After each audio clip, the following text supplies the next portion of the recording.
there's a line before she goes into the theatre, what shall I do? Keep your heart open. I mean, that felt like the watchword for the whole production. Keep your heart open. Right? Yes. Oh. Yes. Let's talk about that a little bit. I mean, how do you set up your actors, and how do you as an actor set yourself up to keep your heart open for this kind of work?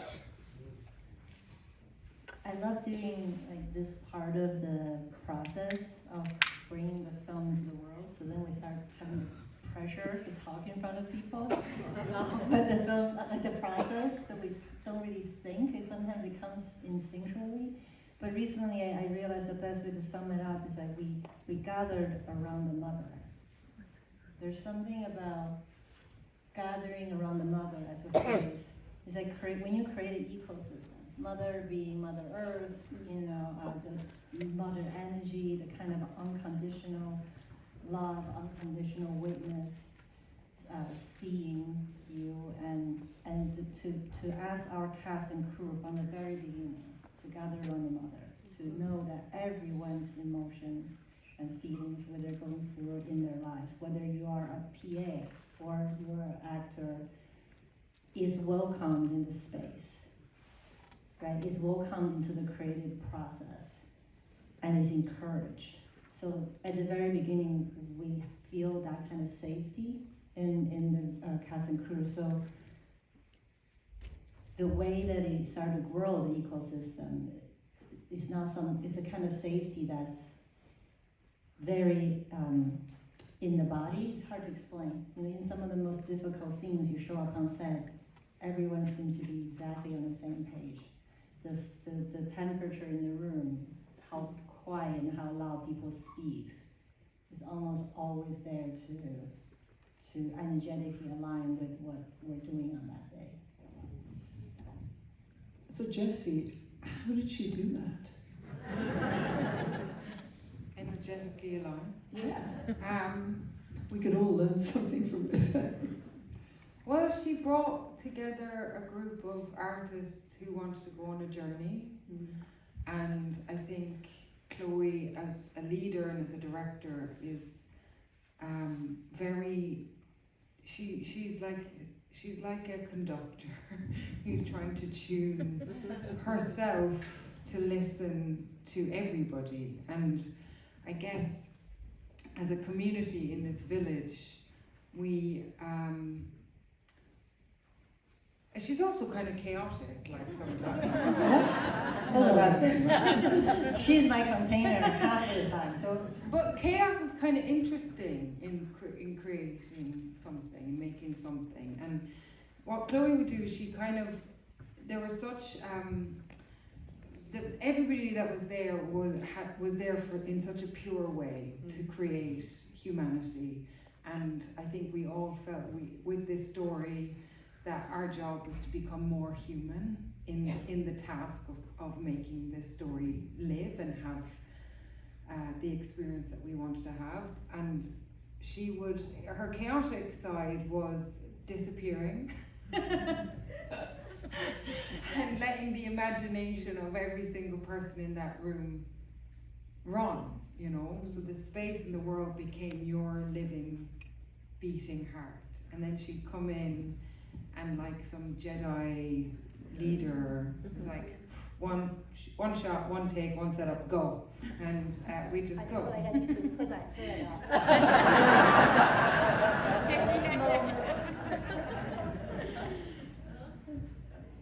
She also opens, opens and closes each scene with intention, so you never feel kind of abused. Sometimes. I didn't. No. Okay. The film begins in nature.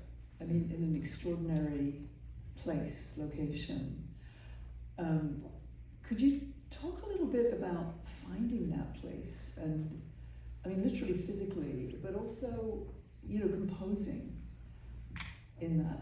I mean, composing as a director and a writer and as an actor for that particular landscape? Yeah, Maggie O'Farrell, who wrote the book, beautiful book, has somehow described a landscape that is both external and internal. It's so vividly on the page, so it's a daunting task to try to translate that onto screen. So the landscape isn't just pretty to look at. And I think a way in for me was that human beings are nature. Every one of us are made of exact particles, vibrating particles as a tree, as a planet, a gigantic planet. It's all the same thing. So to trust that the landscape is going to the right landscape is going to reflect exactly what the internal landscape is trying to speak through, both in our actors on a daily basis, but also for me and our cinematographer, our production designers. The first trip was with Lukasz and Fiona, who's our DP and cinematographer, and we went into the forest in Wales, and we put Max Richter's music on blast.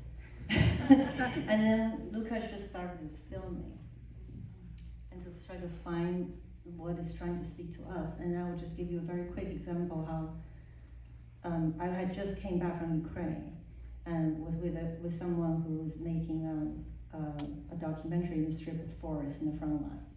And I was getting footage from him while I was in our forest, beautiful spring in Wales. Yeah. And then, so in his footage, I see these dugouts and these mine holes, landmine holes.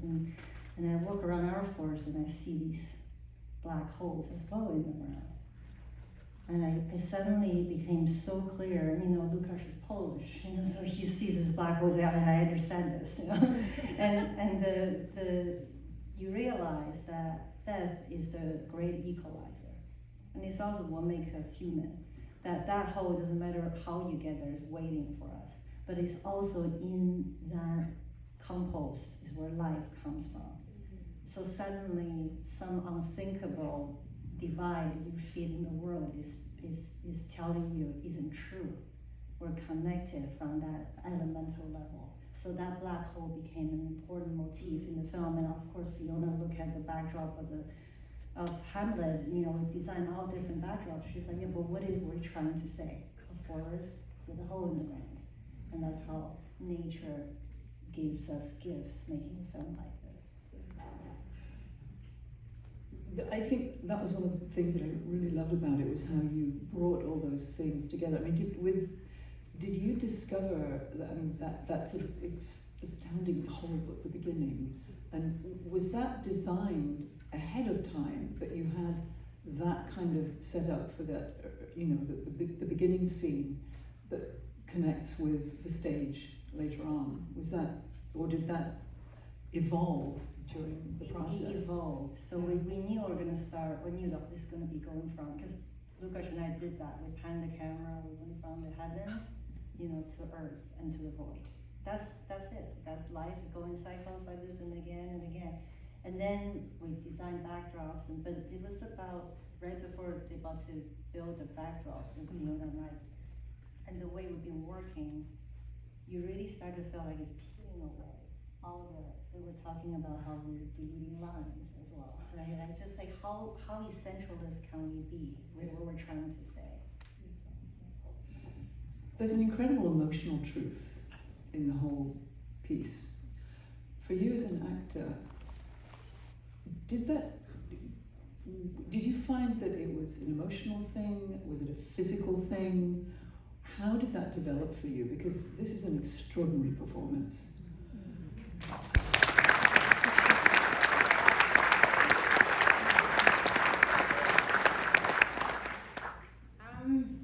Well, I don't think it's ever either or. No, I'm sure it isn't. For me anyway. And the more I work, the more I want to be unconscious and just be in something, be in the you know, the gift of being an actor is you get to see the world in a different way, but you also get to know the world in a way that you didn't understand before. And with this woman, it was, you know, she was somebody who was so, her heart was this big open wound, and she had this ferocious tenderness and a singular kind of just energy that was so in her body, you know, whether it was giving birth to the root of a tree or, you know, wailing at the loss of her son. And none of that was something that I don't work like that anyway. It's never something that I think, oh yeah, I'll do that there and I'll do that there and that'll be good. I always want to be in a certain state of unknown so that I can just live it. And I guess the way that Chloé works and the way that I work and how we collaborated together was really how present can I be to just be in this woman and live with her. And when you have incredible people like Paul and Jacoby and Emily Watson and all the incredible cast and crew around you to contain that space for you and just look into their faces, it's a joy. Like, it's not hard. It sounds like surrender. I mean, you know, you're in a place of great safety, and then you can just surrender. Yeah, I mean, it's very scary it's very scary. It's always vulnerable to create anything and to put films out and to surrender and be, you know. A lot of the time it's much easier to hide behind a mask and create kind of reasons for yourself. But I think I get a thrill, and I always feel like I grow from being brave to just let something be seen, you know, and that comes where 50% of you have to meet 50% of this stranger who becomes part of your life.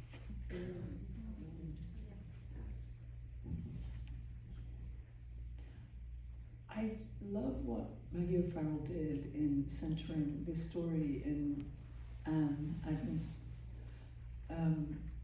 about whom we know very, very little in actual, you know, in terms of factual stuff. But actually what ends up being revealed is an emotional truth.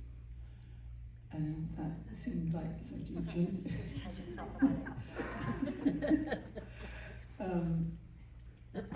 So just, maybe for each of you, just sort of, I mean, was there something that Chloé did with you that was sort of key in opening you up to this character?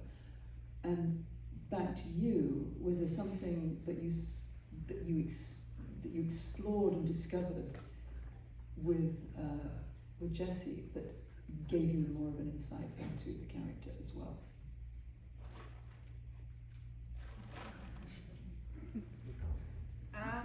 Any specific moments, for instance?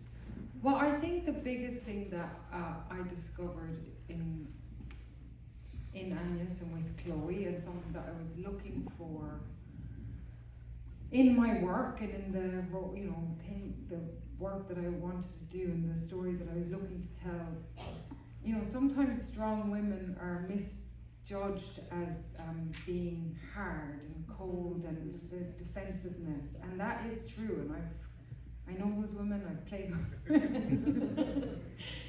But I know what's really at the bottom of that well is tenderness, which is a ferocious, fierce, brave place to live.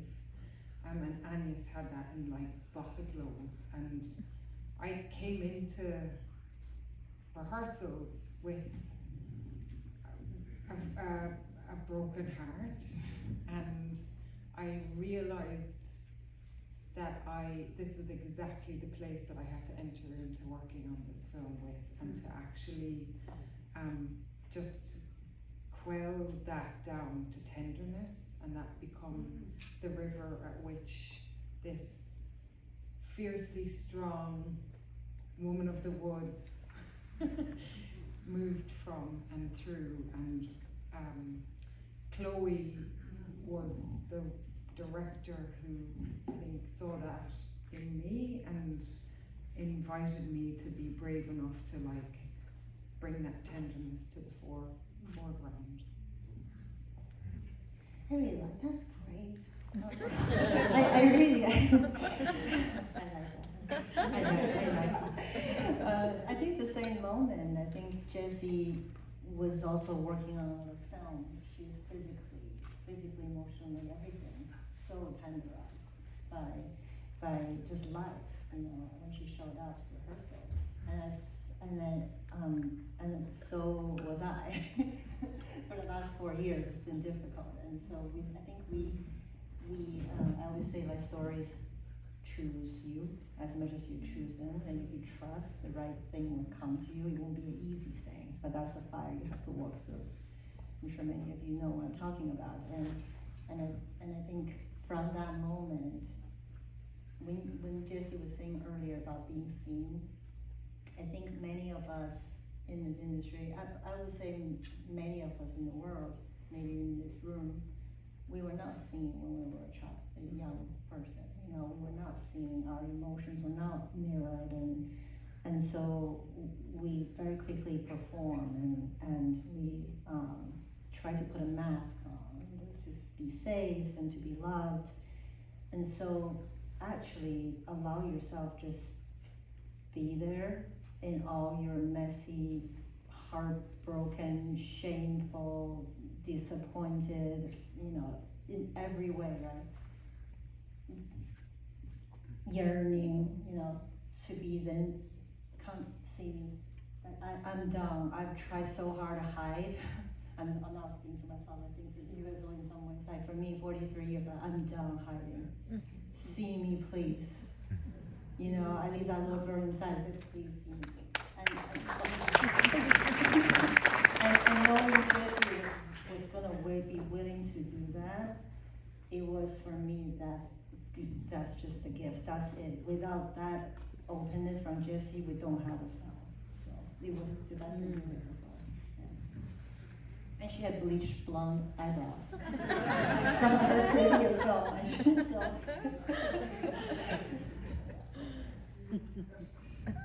As a writer, so you worked with Maggie O'Farrell. You know, just coming off thinking about, you know, the characters, one of the things that's really striking is these two characters who fall in love. This very elemental woman and this kind of brainy guy. And they seem like archetypes, you know, but they're both a part of the same, you know, they're just a part of the same thing. It's like Shiva and Shakti, or, you know, in many cultures, you know, there is this complementary energy. As a writer, was that something that, you know, what did you discover about these characters in writing it, and what were Maggie's insights on that kind of thing? She's speaking our language. When you mentioned that, you know, I'm sure you read Carl Jung's, you know, the inner civil war, right? Really, like Jung has always said, it is the moment we could find the inner marriage is where we can find the outer peace union. And I think that and I come from China, I come from the yin and yang. There's a different language in every culture, masculine, feminine, and it's that kind of to be or not to be, is that kind of polarizing force that created the universe, because when the tension is that strong, that's the Big Bang happens in physics, when you pull two opposing forces that tight, the third, and then a new movement and equilibrium is created. So, but it's extremely, extremely uncomfortable. And I think I was trying to figure that out inside of me, and I feel like Paul, through dream work, I can tell he was working through that, Jessie's working through that, and when I read the book, it felt the obvious container. Yeah. The most archetypal, you have a woman from the woods, you have William Shakespeare, who's written, you know, the storyteller of our time, and we knew it's going to be a two-hander between these two people, and so I think Maggie was definitely down, and she speaks this language as well. Yeah, it's fascinating. So, as you say, you're from China, you're Irish, Yeah. you know, you went to RADA. Very.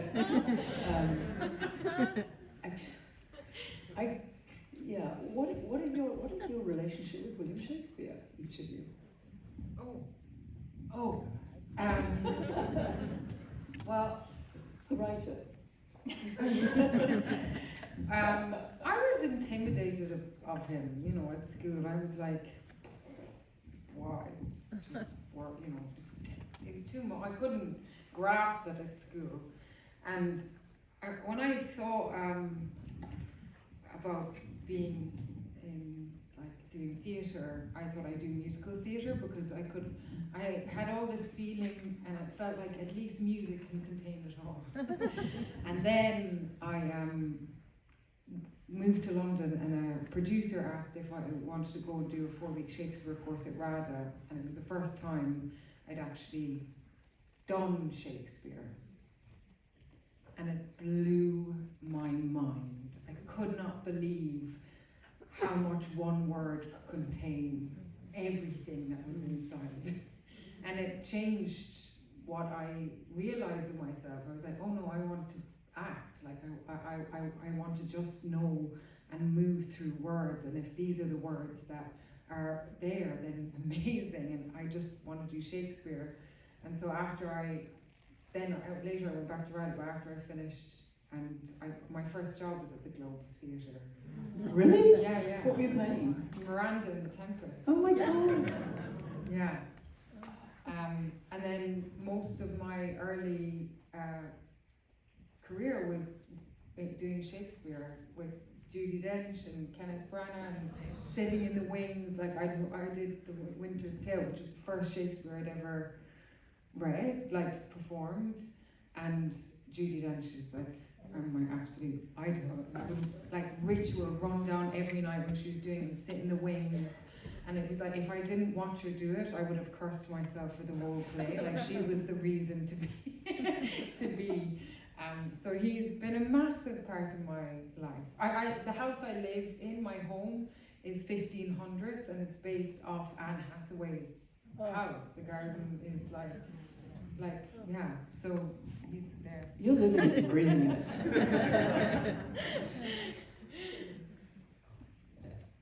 I did a monologue from Lady Macbeth at LA High. Sex Me, but I didn't speak English very well.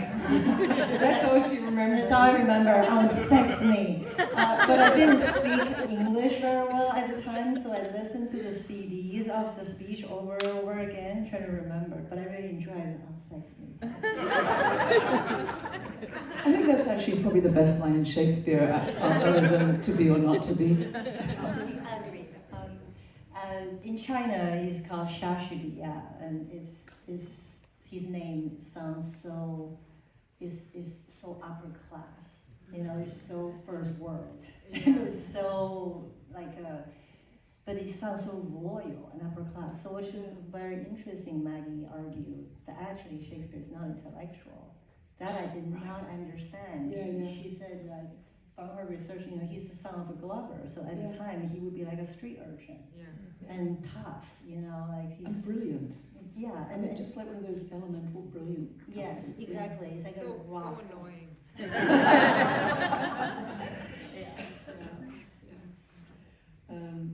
I think we're about at time.